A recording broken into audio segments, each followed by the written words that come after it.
Quando pensamos na queda do Império Romano, tendemos a pensar que foi inevitável, que todos os impérios feitos por humanos têm uma data de validade e que todo império, por mais estável que seja, tem que cair em algum momento.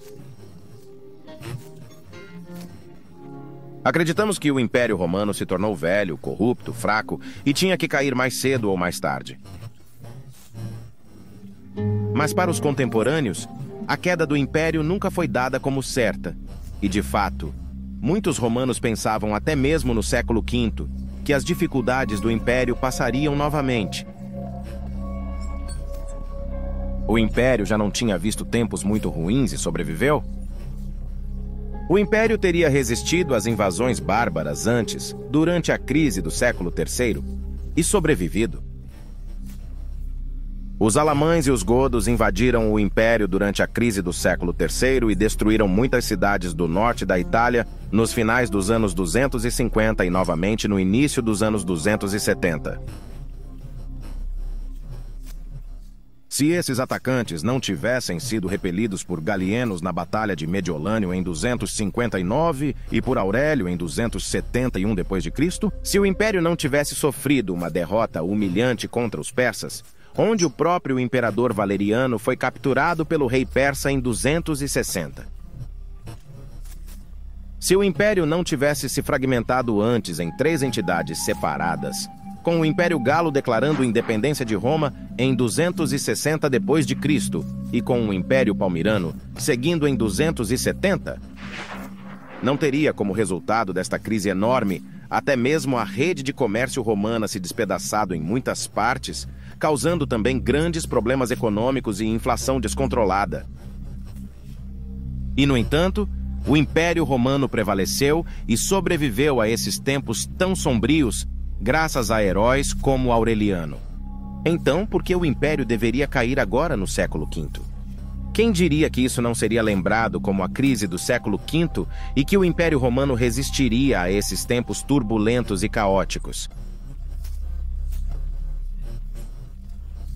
Então vamos examinar os momentos em que o Império Romano poderia ter sido salvo, se as pessoas certas estivessem no comando na hora certa, ou se a história tivesse se desviado, por qualquer motivo, do caminho que tomou em nosso cronograma.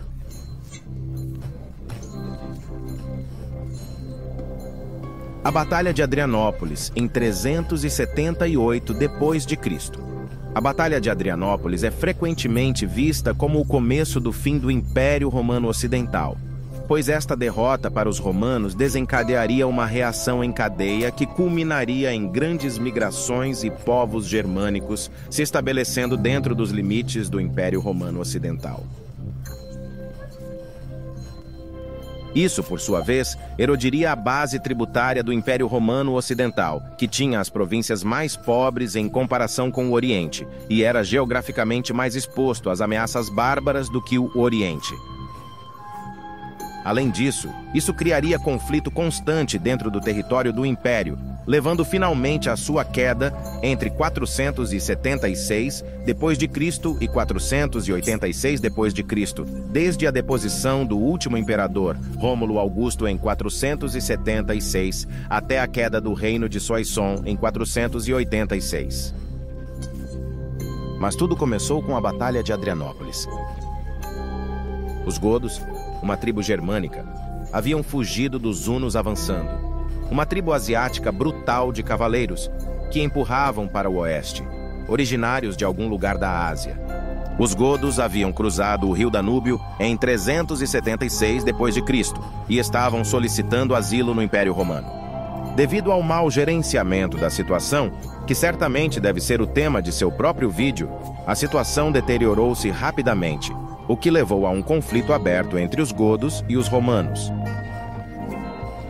Isso culminou na Batalha de Adrianópolis em 378 d.C. Valente, o imperador do Império Romano do Oriente, decidiu contra o conselho de seus oficiais não esperar reforços do imperador romano do Ocidente, Graciano.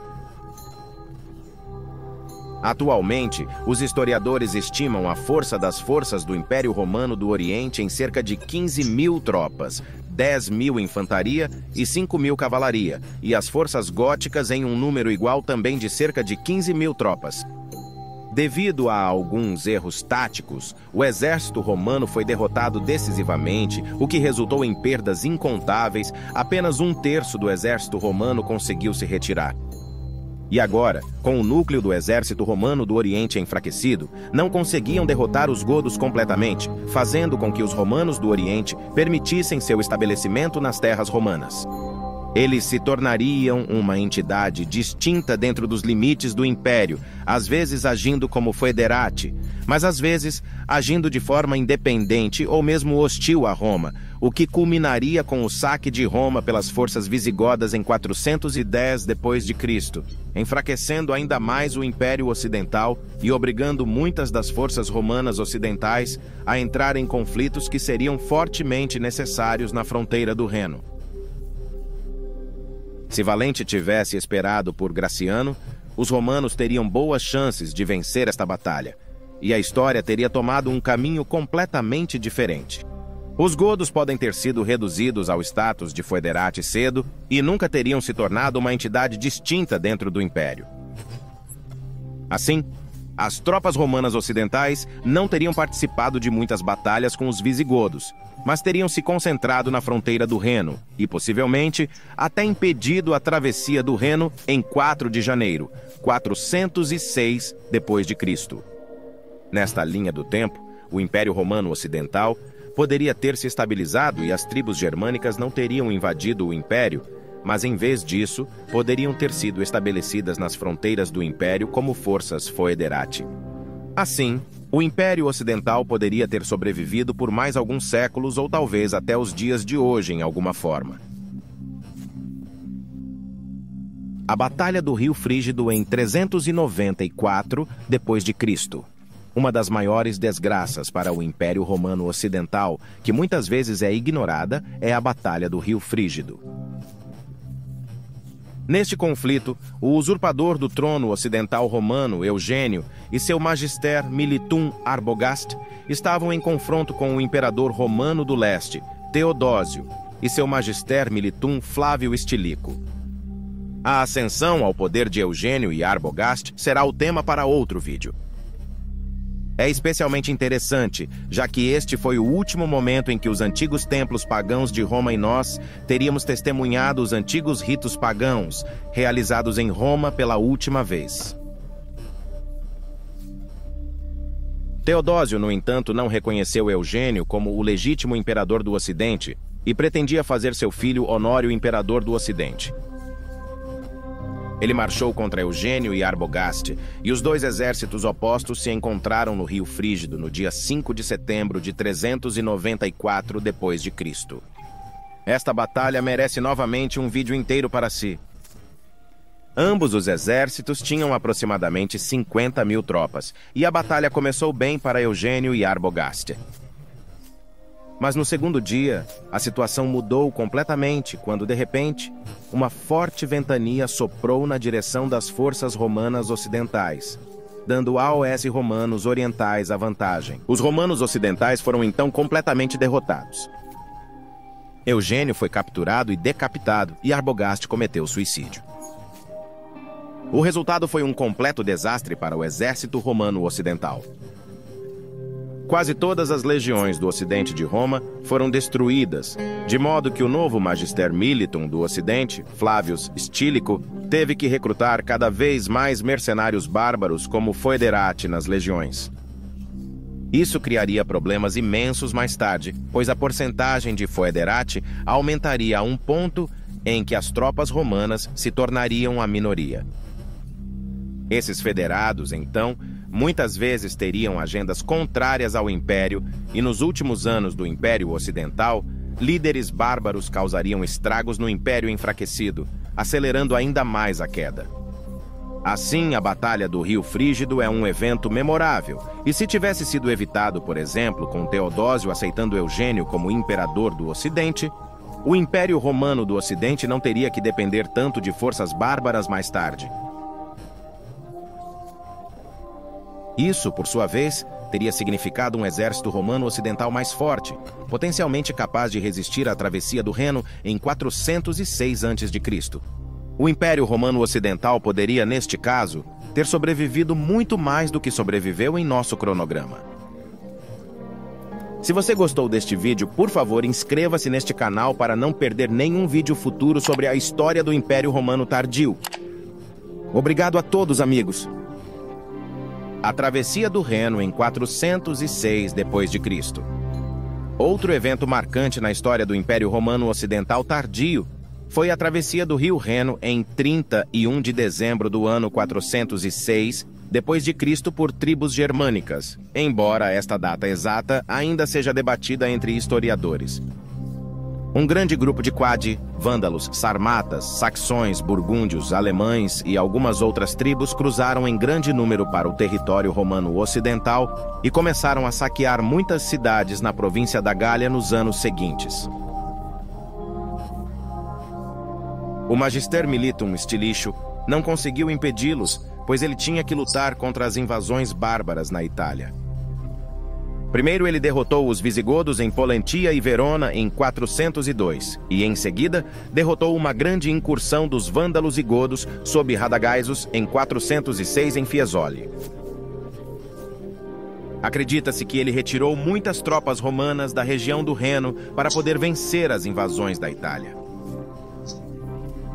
As invasões bárbaras na Gália Romana e posteriormente na Espanha foram uma mancha negra na carreira de Stilicho, que muitos contemporâneos lhe guardavam contra.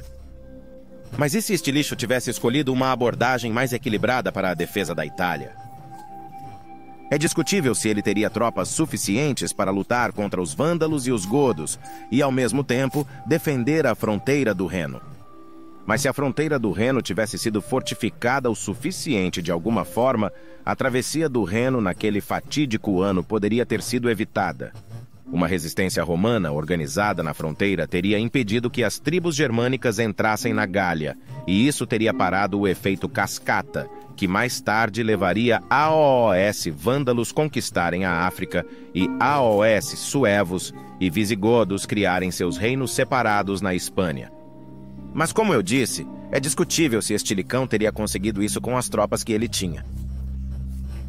Pessoalmente, acho que o Império Romano Ocidental teria amargamente necessitado das legiões, que foram destruídas durante a Batalha do Rio Frígidos em 394 a.C., para poder evitar a travessia do Reno em 406. Se houver um evento onde podemos dizer que as coisas começaram a desenrolar rapidamente para o Império Ocidental, é a execução do Magister Militum Romano Ocidental, o comandante dos exércitos de campo ocidentais, Flavius Stilicho, em 4 de agosto, 408 d.C. Honorius, filho de Teodósio, havia sido feito imperador do Ocidente pouco antes da Batalha do Rio Frígido. E com a vitória de Teodósio sobre Eugênio e Arbogast, nada impedia que Honorius se tornasse imperador. Infelizmente, no entanto, Honório provou ser um imperador fraco e incapaz, e, na minha opinião, está entre os piores imperadores romanos de todos os tempos.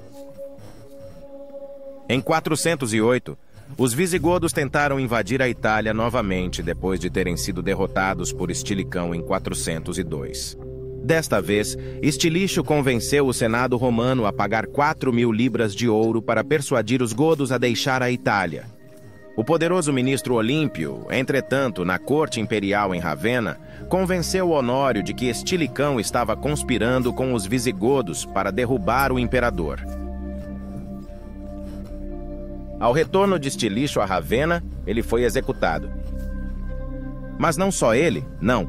Honórios também ordenou a execução de Oicírios, filho de Stilicho, e de outras pessoas-chave que ocupavam cargos sob o comando de Stilicho. Esta purga também atingiu as famílias dos soldados federados de Estilicão, resultando em grandes números deles desertando para os visigodos de Alarico. Assim, Honório não só matou o mais forte defensor do Império Romano Ocidental, mas também aumentou a força dos visigodos. E de fato, 2 anos depois, os visigodos entrariam sem controle na Itália, pois não havia mais estilicho para impedir isso, e saqueariam a própria cidade de Roma em 410 depois de Cristo, a cidade que não havia sido saqueada há 800 anos. Isso seria um grande choque para o império entre contemporâneos. Após o saque de Roma, os visigodos estabeleceriam seu próprio reino independente na Espanha. Esses desastres poderiam ter sido evitados se Honório tivesse sido um imperador mais capaz, ou se Olímpios não tivesse exercido tanta influência sobre ele.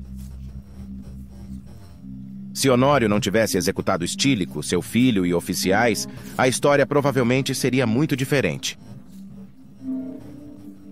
Estílico teria mantido os visigodos sob controle e teria recrutado novas tropas da província de Lírico. Ele poderia ter mais tarde derrotado com sucesso as tribos germânicas invasoras na Gália e na Espanha, estabilizando assim o império em um momento crítico.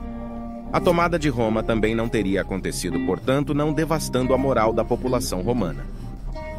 No final, se Estílico tivesse vivido, os eventos do século V teriam seguido um caminho muito diferente, e o Império Romano do Ocidente, assim, poderia ter sobrevivido muito mais tempo do que ocorreu em nossa cronologia. Os vândalos conquistaram a África entre 429 e 439 d.C. Após a execução de Estílico, o muito capaz comandante Constantius III conseguiu estabilizar o Império Romano Ocidental de alguma forma. Ele alcançou o posto de Magister Militum em 411, acabou com a rebelião de Constantino III e guerreou contra os visigodos, derrotando-os em 416. Ele então derrotou várias outras tribos germânicas, recuperando o controle de grande parte da Espanha e da Gália até 420. Infelizmente, ele já morreu no 421º. Mais tarde, o também muito capaz Flávio Aécio chegaria ao poder, tornando-se Magister Militum do Ocidente em 429. Infelizmente, outros poderosos comandantes militares estavam envolvidos em uma luta de poder com Aécio. Isso era para um Flávio Félix, o Magister Utriusque Militiae da Itália, e o outro era Bonifácio, um general e governador na província da África. Félix acusou Bonifácio de querer criar seu próprio reino na África romana, assim Félix enviou seus foederati góticos para derrubar Bonifácio. Assim como muitas vezes, os romanos lutavam entre si enquanto os bárbaros batiam às portas, uma imagem muito típica nestes tempos, onde a guerra civil era a regra, não a exceção. Os vândalos viram essa luta de poder e decidiram cruzar da Espanha para a África em 429 com toda a sua população de 80 mil. Enquanto isso, Aécio havia se aliado a Bonifácio, e alguns pensam que foi por ordem de Aécio que Félix foi assassinado no ano 430 a.C. Nos anos seguintes, Bonifácio tentou defender a África contra os vândalos. Mas sem sucesso, os vândalos estavam avançando. Para piorar ainda mais, agora as hostilidades começaram entre Bonifácio e Aécio, e Bonifácio deixou a África para lutar contra Aécio. Ele foi mortalmente ferido na Batalha de Rimini em 432, deixando apenas Aécio como único Magister Militum. Esta guerra civil entre Félix, Bonifácio e Aécio não só desestabilizou o império e novamente o esvaziou de tropas vitais necessárias para afastar os invasores germânicos, mas também deixou a África desprotegida e permitiu que os vândalos conquistassem essa vital província romana. Até o 439, até mesmo Cartago havia caído para os vândalos, onde eles agora haviam estabelecido seu próprio reino. Sem o abastecimento de grãos da África, Roma não poderia sustentar sua população e começou a entrar em declínio. Várias tentativas de reconquistar a África mais tarde falharam. Assim, a invasão da África foi um fator importante na queda do Império Romano Ocidental, e isso é uma mancha negra na carreira de Aécio. Muitos historiadores o veem de forma crítica devido à sua falha em evitar que esse desastroso evento acontecesse. No entanto, deve-se notar que durante esse tempo, ele derrotou os visigodos no sul da Gália e reestabeleceu o domínio romano na província de Raetia, derrotando os Jutundi naquela região. E também derrotou os burgúndios em 436, remanejando-os e reduzindo drasticamente o tamanho de seu reino. Ainda assim, se Aécio tivesse escolhido enviar reforços a Bonifácio ou ir para a África para lutar contra os vandálios, a invasão da África poderia ter sido evitada. Com a África permanecendo sob o domínio romano, o abastecimento de grãos para Roma teria continuado. Assim, Roma não teria diminuído no século V, como aconteceu em nossa linha do tempo. A receita fiscal adicional proveniente dessa rica província teria permitido que Roma continuasse a recrutar novas tropas, e o Império Romano Ocidental poderia ter conseguido estabilizar. Sem as incursões vândalas a assediar o Império, as tropas romanas teriam sido capazes de assegurar o status de foederati dos povos germânicos por décadas, evitando assim que os invasores germânicos formassem seus próprios reinos no território romano. Nesta linha do tempo, o Império Romano Ocidental teria muito mais chances de sobreviver bem até depois de 476 d.C. Podemos ver que a queda do Império Romano Ocidental não estava definida, mas de 378 a 429 haveria muitas chances de evitar a queda ou pelo menos adiar até muito mais tarde. No próximo vídeo, vamos olhar para 5 outros eventos marcantes na história tardia do Império Romano, onde o Império poderia ter sido salvo até meados do século VII. Obrigado por assistir, amigos da História Romana e Benevale Amit.